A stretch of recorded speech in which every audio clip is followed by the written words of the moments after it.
Բարև ձեզ, եթերում օրվա ամփոփումն է, ձեզ հետ է Արփին Ավասարդյանը։ 19:00 դրությամբ առանձնացրել են հետևյալ լուրերը։ Պատիվ ունեմ խմբակցությունն այսօր ազգային ժողովում լսումներ է նախաձեռնել Նիկոլ Փաշինյանին անվստահություն հայտնելու թեմայով։ Օրակարգում ազգային ճգնաժամի եւ կառավարման ձախողման մասին ազգային ժողովի հայտարարության նախագիծն է։ Այս լսումների կազմակերպման դրդապատճառը մեր երկրում կառավարիչների հակապետական գործողություններին հակազդելն է։ Այսօր մենք արել ենք ամեն ինչ, որպեսզի խորհրդարանական եւ արտախորհրդարանական ընդդիմադիր ուժերը մեկ վայրում կարողանան քննարկել գործնական լուծումներ, թե ինչպես կարելի է հասնել իշխանափոխության։ Լսումների սկզբում հայտարարեց նիստը վարող Պատիվ ունեմ խմբակցության ղեկավար Հայկ Մամիջանյանը։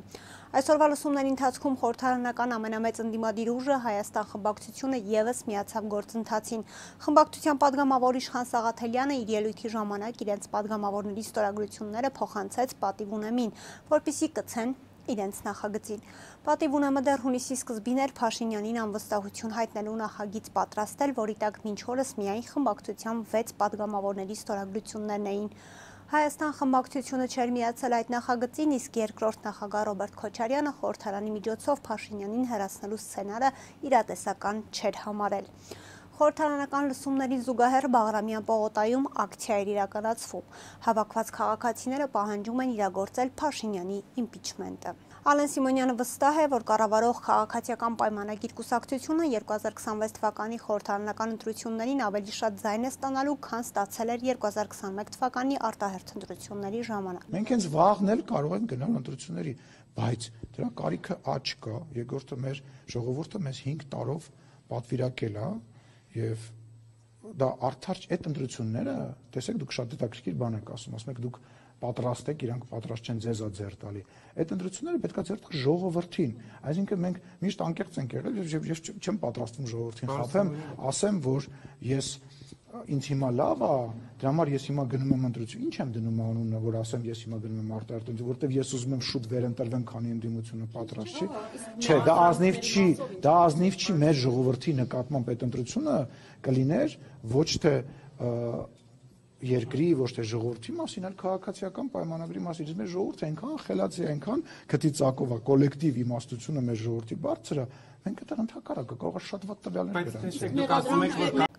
Եթե առաջ մտածում էի, որ 51%-ը հաստատ կլինի, ապա հիմա վստահ եմ, որ մասնավորապես օգոստոսի 8-ի Վաշինգտոնի համաձայնագրից հետո եւ այն քայլերից հետո, որոնք արվում են եւ արվելու են մինչեւ ընտրություններ, մենք շատ ավելի շատ ձայն ենք ստանալու, քան 2021 թվականի ընտրությունների ժամանակ, ասել էր նա, պատասխանելով հարցին, թե արդյոք ԿՊ ընտրություններին կստանա 50+1% ձայն։ Փարաքարի համայնքապետ Վալոդիա Գրիգորյանին սպանելու մեջ կասկածվողը հայտնաբերվել է։ Մեդիահաբն իր աղբյուրներին հղումով հայտնում է, որ Գրիգորյանի սպանություն կատարելու մեջ կասկածյալը նախկին համայնքապետ Մհեր Ախտոյանի հորաքրոջ որդու փետրվարին սպանված 29-ամյա Գրիգոր Օհանյանի եղբայրն է։ Վերջինիս իրավապահները հայտնաբերել են հենց իր տանից։ Նշվում է, որ նրան հաջողվել է հայտնաբերել կինոլոգների աշխատանքի շնորհիվ։ Շները գտել են այրված հագուստի հետքեր, որոնք էլ բերել են Ախտոյանի հորաքրոջ եղբոր տուն։ Լրատվամիջոցին հայտնել են, որ նա իր գործողությունները կատարելուց հետո ենթադրաբար փորձել է այրել հագուստը, սակայն մինչև վերջ այն չի այրվել, ապա հարևանի տան բակով հողատարածքով մտել է իր տուն, որպիսի հետքերը կորցնի, եւ այնպիսի իրավիճակ է ստեղծել, թե այդ ժամին տանն է եղել։ Իրավապահ մարմինները նրա տուն են եկել կիսատ այրված հագուստի հետքերով։ Ներքին գործերի նախարարության մամուլի խոսնակ Նարեկ Սարգսյանը չի մեկնաբանել տեղեկությունը, նշելով. որևէ նոր բան չենք կարող հայտնել։ Ճշտող հարցին Ախտոյանի սպանված հորաքրոջ որդու եղբորը բերման չէին ենթարկել գործի շրջանակներում, Սարգսյանը միայն ասել է, որ տարբեր անձինք են բերվել, այլ մանրամասներ չկան։ Նշենք, որ այսօր Բերձավանում վերջին հրաժեշտը տվեցին Փարաքարի սպանված համայնքապետ Վալոդիա Գրիգորյանին։ Նիկոլ Փաշինյանը Մոսկվայից մեկնել է Նյու Յորք։ Այս մասին կառավարության ղեկավարը հայտնել է սոցիալական ցանցերում ինքնաթիռի խցիկից տեսանյութ հրապարակելով։ Փաշինյանի խոսնակ Նազելի Բաղդասարյանը հայտնել է, որ Նյու Յորքում նա կմասնակցի ՄԱԿ-ի գլխավոր ասամբլեայի 80-րդ նստաշրջանի աշխատանքներին եւ հանդես կգա նստաշրջանի բարձրաստիճան քննարկումների հատվածում։ Նիկոլ Փաշինյանը Միացյալ Նահանգներում կգտնվի սեպտեմբերի 26-ից 27-ը։ Բաղդասարյանը հայտնել է, որ այցի շրջանակում նախատեսվում է նաև Փաշինյանի հանդիպումը ՄԱԿ-ի գլխավոր քարտուղար Անտոնիո Գուտերեշի հետ։ Ավելի վաղ Փաշինյանը Մոսկվա էր մեկնել մասնակցելու սեպտեմբերի 25-ից 28-ը կայանալիք համաշխարհային ատոմային շաբաթ միջազգային համաժողովին։ Այն նվիրված է ատոմային եւ դրան հարակից ճյուղերին եւ անցկացվում է ի պատիվ ռուսական ատոմային ոլորտի 80-ամյակի։ Ադրբեջանի նախագահ Իլհամ Ալիևը ՄԱԿ-ի ամբիոնից ավելի քան 15 րոպեանոց ելույթ ունեցավ, որը սկսեց ու ավարտեց մեկ հիմնական ուղերձով։ Ադրբեջանը հաղթել է, հասել իր առջև դրված նպատակներին ու նոր դարաշրջան բացել պատմության մեջ։ Արցախի ու Հայաստանի դեմ հարձակումները բնորոշելով որպես հայրենական ազատագրական պատերազմ, Ալիևը բարձր ամբիոնից կրկին Հայաստանին մեղադրեց էթնիկ զտումների, ռազմական հանցագործությունների ու խաղաղ կարգավորման տարբերակներ արհամարելու համար։ 44-օրյա պատերազմի 5-րդ տարելիցի շեմին Ալիևը նաև պնդել է, թե իբր Ադրբեջանը 6 շաբաթյա հարձակման ընթացքում հետևել է միջազգային բոլոր մարդասիրական եւ պատերազմական կանոններին, մինչդեռ Հայաստանը բալիստիկ հրթիռներով ու կասետային զինամթերքով ռմբակոծել է քաղաքներ ու գյուղեր, սպանել խաղաղ բնակիչների եւ ենթարկվել կապիտուլյացիայի։ Սեփական ռազմական ագրեսիան արդարացնող ու հիմնավորող այս ուղերձներից հետո միայն նա խոսեց Հայաստանի հետ խաղաղության գործընթացի մասին, չմոռանալով կրկին շեշտել, որ դրա նախաձեռնողը հենց Բաքուն է եղել, ապա ընդգծեց խաղաղության մասին Ադրբեջանի պատկերացումների հիմքում այսպես կոչված Զանգեզուրի միջանցքն է։ Ադրբեջանի նախագահը Հայաստանից պահանջել է նաև ճշգրիտ տեղեկություններ տրամադրել Արցախի տարածքում առկա ականապատված տարածքների, ինչպես առաջին պատերազմում անհետ կորած ադրբեջանցիների վերաբերյալ, որոնց թիվն իր պնդմամբ գերազանցում է 4000-ը։ Չնայած Հայաստանի ռազմական բյուջեն կրճատվում է, վարժական հավաքներից խուսափելու համար սահմանված պատիժը խստացվում է։ Համապատասխան նախագիծն ԱԺ հանձնաժողովում պաշտպանության փոխնախարար Արման Սարգսյանն է ներկայացրել։ Նա նշեց, որ ազգային ժողովի կողմից առաջին ընթերցմամբ ընդունված Հայաստանի Հանրապետության քրեական օրենսգրքում փոփոխություն կատարելու մասին եւ ռազմական ոստիկանության մասին օրենքներում լրացումներ եւ փոփոխություններ կատարելու մասին նախագծերով առաջարկվում է հստակեցնել վարժական հավաքներից խուսափման ձևերը եւ խստացնել պատասխանատվությունը։ Մի շարք ոչ իրավաչափ հանգամանքների առկայության դեպքում։ Սարգսյանի խոսքով նախագծերը նաև ընդլայնում են ռազմական ոստիկանության իրավասությունները։ Վերջինիս գործունեությունը ոչ միայն կներառի հանցագործությունների կանխում եւ խափանում, այլև դրանց հայտնաբերում եւ բացահայտում։ Բացի այդ, ռազմական ոստիկանությանը լիազորվում է աջակցել զինկոմիսարիատներին քաղաքացիների զինվորական հաշվառման, պարտադիր կամ զորահավաքային զորակոչի, պահեստազորային պատրաստության միջոցառումների կազմակերպման ընթացքում, ասաց Սարգսյանը։ Նա ընդգծեց, որ ռազմական ոստիկանությունը կարող է ապահովել քրեական վարույթ իրականացնող մարմինների գրավոր պահանջով ձերբակալված կամ կալանավորված զինծառայողների տեղափոխումն ու ուղեկցումը անհրաժեշտ քննչական եւ դատավարական գործողություններին մասնակցելու համար։ Հիշեցնենք, հաջորդ տարի Հայաստանի ռազմական բյուջեն 15%-ով կկրճատվի, իսկ Ադրբեջանի նկատի նախնական տվյալներով 20%-ով։ Հայ ազգային կոնգրեսը դաշինք չի կազմի Հայաստանի Հանրապետության երկրորդ եւ երրորդ նախագահներ Ռոբերտ Քոչարյանի եւ Սերժ Սարգսյանի քաղաքական ուժերի հետ։ Այս մասին այսօր ազգային ժողովում պատիվ ունեմ խմբակցության նախաձեռնած ազգային ճգնաժամի եւ կառավարման ձախողման մասին հայտարարության նախագծի շուրջ խորհրդարանական լսումների ժամանակ հայտարարեց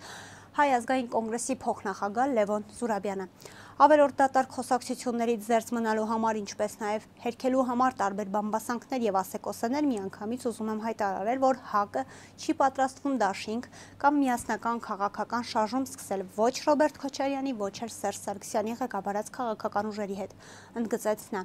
Այնուհետև անդրադառնալով Նիկոլ Փաշինյանի դեմ սկսված իմպիչմենտի գործընթացին, նա նշեց, որ Փաշինյանի կառավարման 7 տարիները նշանավորվել են հայ ժողովրդի համար աղետալի հետևանքներով, որոնցից գլխավորը Արցախի կորուստն էր, իսկ հիմա էլ նույն վտանգը Սյունիքի վրա է կախված։ Զուրաբյանը նաև նշեց, որ Նիկոլ Փաշինյանը մի գաղտնի ունի ժողովրդից, դա ԵՀԿ Մինսկի խմբի կողմից 2019 թվականի ապրիլին, ապա հունիսին ներկայացված խաղաղության պլանն էր, ու եթե այն իրագործվեր, ապա մենք Ադրբեջանին ընդամենը պետք է հանձնեինք 5 շրջան եւ կլիներ լիակատար խաղաղություն խաղաղարար զորքերի տեղակայմամբ։ Մինչդեռ Զուրաբյանի Փաշինյանն ինքնախոստովանություն է արել այս տարվա օգոստոսի 23-ին, նշելով, որ գիտակցաբար է մերժել ԵՀԿ Մինսկի խմբի այդ պլանը, որպեսզի իրագործվի մի ռազմավարություն, որի շնորհիվ կհաստատվի հաշտություն Ադրբեջանի եւ երկխոսություն Թուրքիայի հետ։ Հայաստանում Իրանի դեսպան Մեհդի Սոփանին այսօր հրաժեշտի ասուլիսում անդրադարձավ Թրամփի ուղու շուրջ հայ-ամերիկյան պայմանավորվածություններին։ Դեսպանը նշեց, թե այդ հայտարարության մեջ ընդգծված է 5 սկզբունք, որոնց Իրանը մշտապես իր աջակցությունն է հայտնել։ Ըստ նրա, այդ սկզբունքներն են ազգային ինքնիշխանությունը, տարածքային ամբողջականությունը, իրավազորությունը, սահմանների անխախտելիությունը եւ փոխադարձությունը։ Սոփանին նշեց, իհարկե այդ հայտարարության մեջ կային նաեւ անհասկանալի պահեր, սակայն երկկողմ հանդիպումների ընթացքում դրանք վերացան։ Իհարկե կան դարձյալ անհասկանալի պահեր, որոնք վերաբերում են այն մանրամասներին, որոնց շուրջ քննարկումներ տեղի չեն ունեցել, ասաց դեսպանը, հավելելով, թե ամեն դեպքում Հայաստանի կառավարությունը հայտարարել է, որ որևէ քայլ չեն ձեռնարկի, որը չի բխի երկու երկրների շահերից։ Անհասկանալի է ճանապարհի օպերատորի կողմից իրագործվող գործողությունները, որը մեզ համար անհասկանալի է։ Մանրամասները հստակ չեն, խոսքային քննարկումների մասին է, որի արդյունքում պետք է համատեղ ընկերություն ստեղծվի, որը միևնույն ժամանակ ներգրավելու է ներդրումներ, այս մասին որևէ մանրամասն հստակ չէ, պարզաբանեց դեսպանը։ Այսօր խոշոր ավտովթար է տեղի ունեցել Արմավիրի մարզում։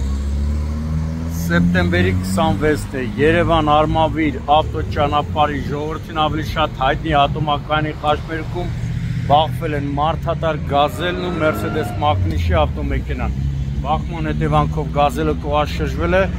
8 հոգի տարբեր աստիճանի մարմնական վնասվածքներով տեղափոխվել են հիվանդանոց։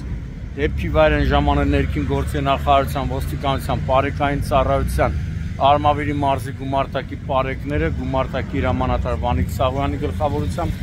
հետընկեր։ Այս պահին պարեկները սահմանազատել են տարածքը եւ պարզում են ավտոմեքենաների սեփականատերերի, վարորդների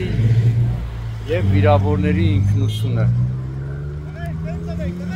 Դեպքի մասին բարեկային ծառայության Արմավիրի մարզի գումարտակից տեղեկությունը փոխանցել են քննչական կոմիտեի Արմավիրի մարզային քննչական վարչություն, որտեղից իմ տեղեկություններով հիվանդանոց է մեկնել արդեն քննիչը, ով այնուհետև կժամանի դեպքի վայր։ Բախման հետևանքով տեսնում եք Գազելը կողաշրջվել եւ մասամբ հայտնվել է երթևեկելի գոտում, իսկ Mercedes-ը իմ տեղեկություններով Mercedes-ի վարորդը ոստիկանության զորքերի ծառայող է։ Այդպես էին ասում դեպքի վայրում։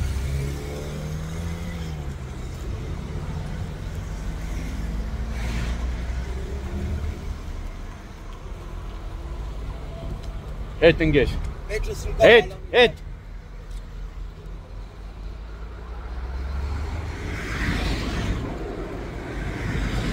Ընկեր էսան էլի։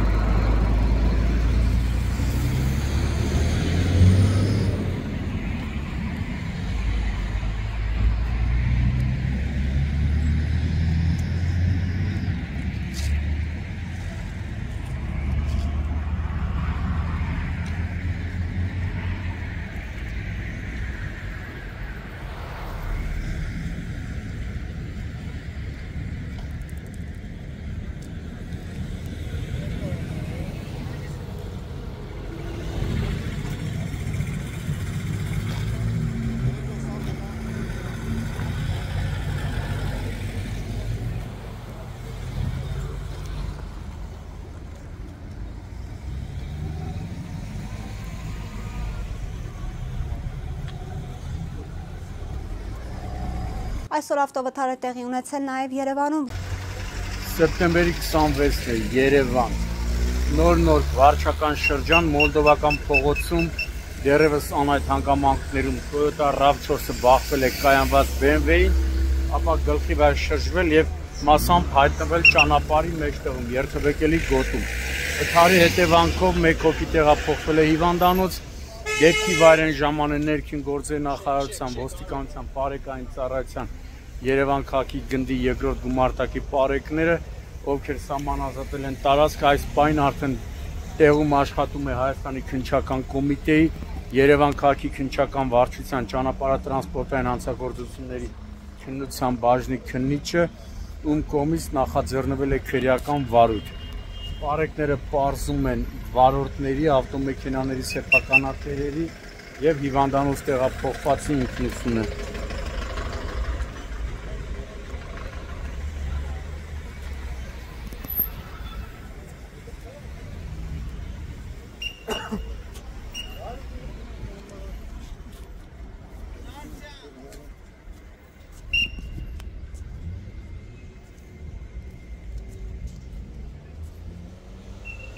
Toyota-ն ռուսական համարանիշներով է, BMW-ն էլ կայանված վիճակում այս հատվածում։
Դեր Սուզալանես։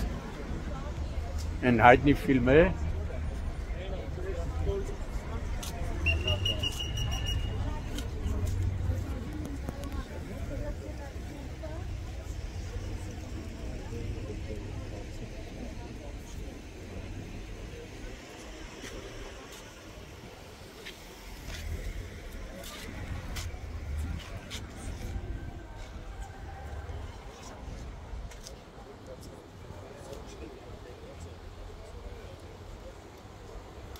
Այսօրվա համար պատրաստել ենք այսքանը, կհանդիպենք։